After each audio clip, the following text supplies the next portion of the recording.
File management का last topic protection in file system. In protection in file system में क्या है कि जो भी हमने फाइल्स को क्रिएट किया है उन फाइल्स को हम कैसे प्रोटेक्ट करके रख सकते हैं। ठीक है, काफ़ी सारे मेथड्स हैं फाइल्स को प्रोटेक्ट करने के। एक तो है कि हम अपने डेस्कटॉप पर पासवर्ड लगा सकते हैं, लैपटॉप या डेस्कटॉप पर पासवर्ड का यूज़ करते हुए अपनी फाइल्स को प्रोटेक्ट कर सकते हैं। बट अगर हमारा सिस्टम जो मल्टी यूज़र सिस्टम है देन इसे प्रोटेक्ट करने के लिए अलग अलग मेथड्स हैं जो यूज़ किए जाते हैं। तो पहले तो हमें ये देखना पड़ेगा कि एक्सेस कितने तरह के होते हैं।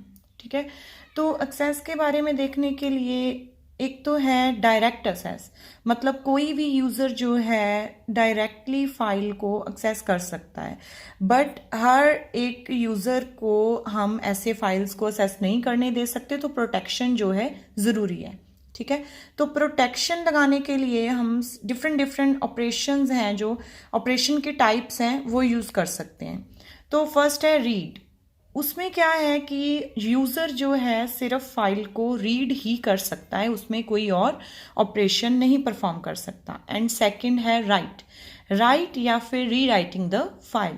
एंड थर्ड है एग्जीक्यूट, अगर फाइल लोड होगी देन उसका एग्जीक्यूशन प्रोसेस जो है वो स्टार्ट हो जाएगा। एंड एक है अपेंड, अपेंड का मतलब है कि जो ऑलरेडी एग्जिस्टिंग फाइल है उसके एंड में आप एडिटिंग जो है वो कर सकते हो, मतलब एंड में फाइल के एग्जिस्टिंग फाइल के एंड में आप कुछ भी नेक्स्ट जो है वो आप राइट कर सकते हो। डिलीट, जो फाइल आपके यूज में नहीं है, आपको मतलब आपके स्पेस ज़्यादा घेर रही है और आपको उस फाइल की ज़रूरत नहीं है, देन आप उस फाइल को डिलीट कर सकते हो। And list, list the name and attribute of the file, मतलब उसमें क्या है फाइल के नेम, फाइल का मतलब नेम और एट्रीब्यूट की लिस्ट होगी। मतलब ये ऑपरेशंस के ऊपर आप क्या है प्रोटेक्शन लगा सकते हो। अदर और भी काफ़ी सारे ऑपरेशंस हैं जिन पर आप कंट्रोल कर सकते हो, जैसे रीनेमिंग होगी, मतलब हर कोई उस फाइल के नेम को रीनेम नहीं कर सकता। एडिटिंग होगी एंड कॉपी हो गया, ये सभी पर भी आप क्या है कंट्रोल लगा सकते हो। ठीक है, तो अभी इसकी कुछ एडवांटेजेस हैं और डिसएडवांटेजेस हैं, तो हम वो देखेंगे। तो पहले एक्सेस कंट्रोल के बारे में देख लेते हैं कि एक्सेस कंट्रोल है क्या। ये एक तरह का मेथड ही है जो डिफरेंट यूज़र को, अलग अलग यूज़र्स को फाइल को असेस करने के लिए यूज़ किया जाता है। ठीक है, तो इसे हम एक्सेस कंट्रोल लिस्ट के नाम से भी जानते हैं। तो इसमें क्या है कि यूज़र्स के नेम एंड वो किस तरह की फाइल जो है उस पर एक्सेस कंट्रोल, किस तरह की फाइल को एक्सेस कर सकता है। वो फाइल को सिर्फ रीड कर सकता है या उसमें कुछ राइट भी कर सकता है या फिर कुछ मॉडिफिकेशंस कर सकता है। ऐसे अलग अलग तरह के एक्सेस जो हैं वो यूज़र्स के ऊपर डिपेंड करते हैं कि किस यूज़र को किस तरह का एक्सेस जो है वो प्रोवाइड करना है। ठीक है, तो मोस्टली जो है वो एवरीवन रीड अ फाइल जो है हम चाहते हैं, अगर कि हर कोई जो यूज़र है वो सिर्फ फाइल को रीड कर सके, देन हम लिस्ट में सभी यूजर्स के ऊपर वो एक्सेस लगा देंगे रीड एक्सेस। ठीक है, तो सभी यूजर्स सिर्फ उस फाइल को रीड कर सकते हैं। तो इसी तरह से हम देखेंगे कि क्लासिफाइड किया हुआ है एक्सेस कंट्रोल लिस्ट को तीन तरह से हमने।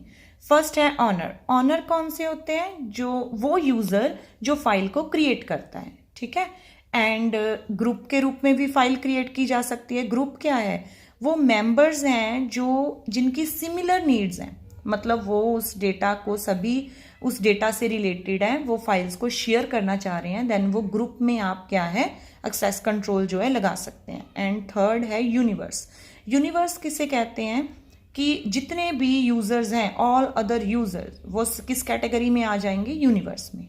ठीक है, तो मोस्ट कॉमन जो एक्सेस कंट्रोल लिस्ट में जो मोस्ट कॉमन अप्रोच हम यूज़ करते हैं वो है general owner, group and universe access control. ठीक है, तो इसमें अभी क्या है कि आप जो भी है तीनों कैटेगरीज जो हैं, हमारा ऑपरेटिंग सिस्टम जो हमारा था सोलारिस जो ऑपरेटिंग सिस्टम था वो इन तीनों कैटेगरीज को बाय डिफ़ॉल्ट जो है वो यूज़ करता था। ठीक है। तो उसमें जो सॉलरिस ऑपरेटिंग सिस्टम है वो तीनों कैटेगरीज ऑफ को बाय डिफ़ॉल्ट, इसमें तीनों कैटेगरीज मतलब तीनों ओसेस जो हैं वो थे, बट वो सिर्फ जब उसमें कुछ भी आपने स्पेसिफाई कोई भी ऑपरेशन परफॉर्म करना होता था देन वो एक डिज़ायर्ड कंट्रोल जो है उसे उठाता था, ठीक है। तो अदर प्रोटेक्शन अप्रोचेज इसमें क्या है कि अगर आप एक पासवर्ड लगा रहे हो, ठीक है, आपने एक पासवर्ड लगा दिया किसी फाइल को ओपन करने के लिए, देन आप रैंडमली उस पासवर्ड को बार बार चेंज करते रहो। क्यों? अगर आप पासवर्ड नहीं चेंज करोगे देन पासवर्ड क्या है कि हर कोई, अगर किसी को भी इस पासवर्ड के बारे में पता लग गया, वंस इट इज डिस्कवर्ड, अगर इस पासवर्ड के बारे में किसी को पता लग गया देन क्या है कि वो हर एक फाइल को असेस कर सकता है एंड आपके पास कोई भी ऑप्शन नहीं बचेगी। और एक है कि नंबर ऑफ पासवर्ड्स जो हैं वो याद रखने डिफ़िकल्ट हो जाते हैं, सो ये भी इसकी एक डिसएडवांटेज में ही गिना जाता है। तो ये था हमारा आज का एक छोटा सा topic, protection of in file system.